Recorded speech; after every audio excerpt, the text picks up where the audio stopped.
تعالوا بقى ما اقول لكم على فكره توفر معاكم وقت ومجهود في الحر والصيف اللي احنا فيه ده.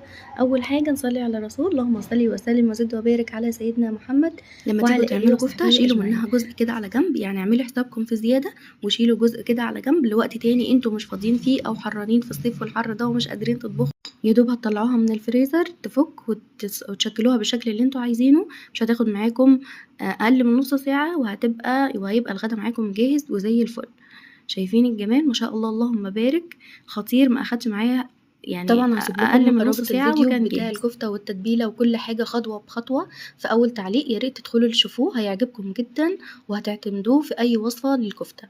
وكمان لما طلعتها من الفريزر وبدات اشكلها وادخلها الفرن كان طعمها خطير جدا كاني لسه متبلاها بالظبط. تعملوا بقى جنبها سلطه طحينه، رز بسمتي، تاكلوها بالعيش زي ما انتوا عايزين. بس بجد موفرة جدا جدا جدا، ما اخدتش اي وقت خالص.